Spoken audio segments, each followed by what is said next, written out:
Hey guys, welcome back.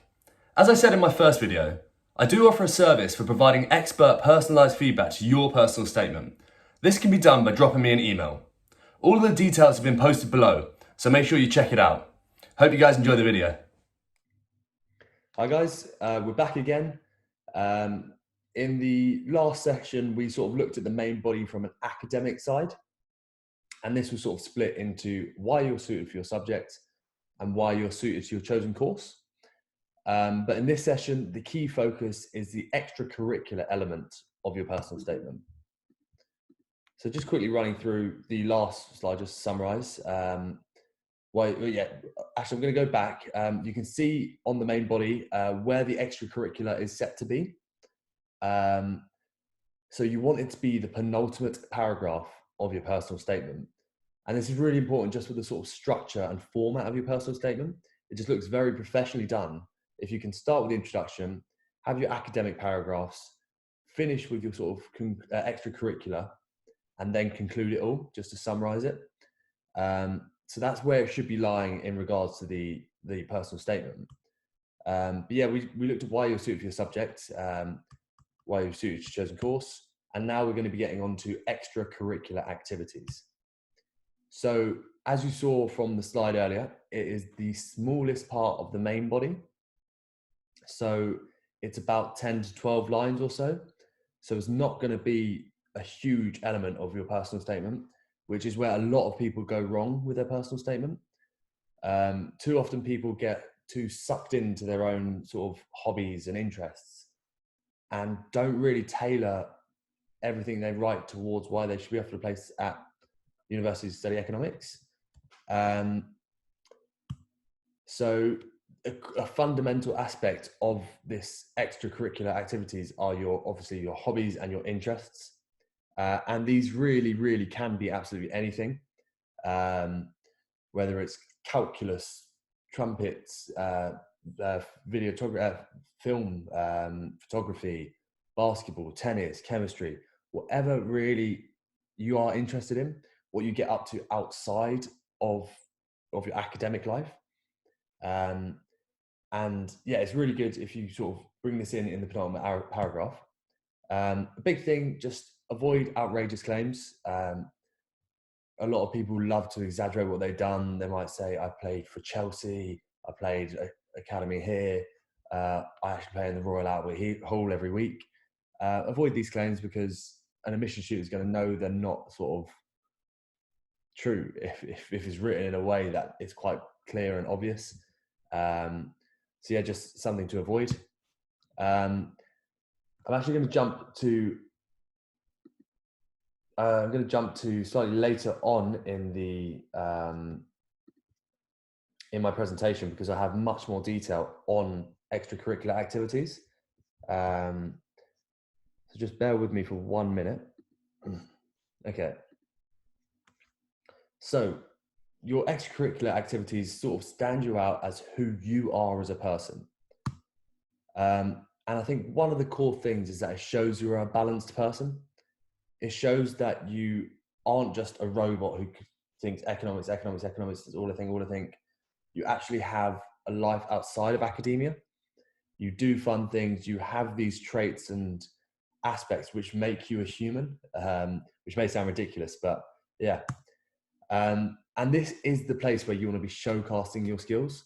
So you want to really link in any key skills that you have with your extracurricular activities. So a classic example that I use is that I play football. So that's something that I sort of use as my extracurricular activities. But saying something like this alone is not enough. So when I say it, I might say, I've played football since I was 4. This has helped me to work as part of a team, work collaboratively towards common goals. It's really boosted my hard work ethic because I'm always pushing myself to achieve more. This is how you sort of want to sell your extracurricular activities.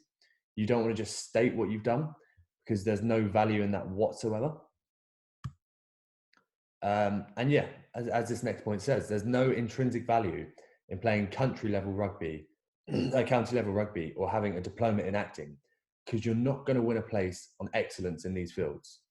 There are external scholarships that you can apply for where, yes, your ability or excellence might help you get a place or a scholarship, but you're not going to win a place to study economics at university based on the standards you play your sport or your instrument or your whatever your hobby is. So that's a really cool thing. And the next point is that the value comes from the skills your activities teach you, as opposed to what the activities actually are or the standards you do them at. So you might play basketball, say once a week with your friends, just as a hobby, just to shoot some hoops, whatever. And like, it's not serious. You guys just sort of turn up, whoever plays. And if you can sort of reflect on this and say, this sort of shows my eagerness to work together, to socialize, to be confident, to be able to meet new people, that's far better than just saying, oh, I play in the NBA. I play this or that or whatever standard. You need to be able to reflect and learn what these activities truly teach you. And yeah, that's kind of reiterated in this next point, that you need to remember to reflect on what you've gained from doing what you do. So I'll just repeat that sentence because I rushed it a bit there. Remember to reflect on what you've gained from doing what you do. So it doesn't matter what on earth you do. It could be anything, but you need to reflect on it to show that it adds value, to show that there's a purpose for it being in your personal statement. I've read some personal statements recently where they sort of say extracurricular activities and then just list them. And that's not adding any value. That's not showing to an admission shooter that these skills or these hobbies that you do are worth anything. That's just a list, and it's not going to get you a place at university. Another sort of extracurricular activity which you can kind of stretch is work experience. So this can either go in the academic side, if it's academic related, or extracurricular side. And yeah, so it really does show that it doesn't have to just be sports or hobbies. It can be, say, volunteering. It can be working in the local newsagent. It can be going into London, doing some work experience, shadowing someone. The work experience can literally be anything. And it's about how you sell this to gain your place. That is most important. So I'm just going to sort of explain how extracurricular activities strengthen your application. So the fundamental sort of element of any extracurricular activity is that it can highlight your skills that will help you with your degree.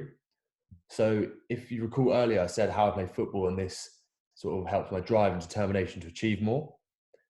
This can be applied to university, where I'm constantly pushing myself to better myself, to read more, to make sure that I'm hitting new heights, new limits. So you can sort of draw parallels between your hobbies and extracurricular activities and what you'll be doing at university. Another point is that extracurricular activities show that you have interests outside of works as a way of relaxing.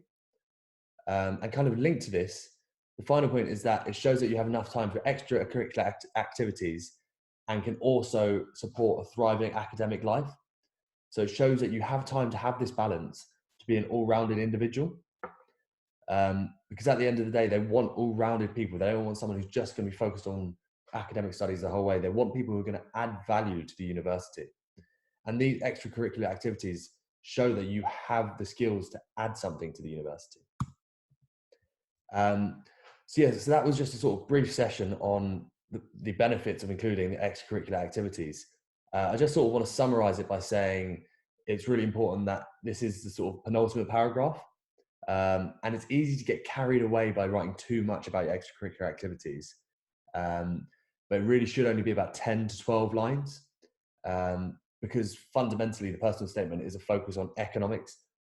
You really want to be driving economics home in everything you do. So while it's important to have extracurricular activities, the previous lecture or video on the main body from your academics perspective is much more important. But yeah, definitely important to get it in there. Definitely important to reflect on everything you've done, and great if you can link in different skills. So that sort of concludes this session. I'll see you guys in the next one.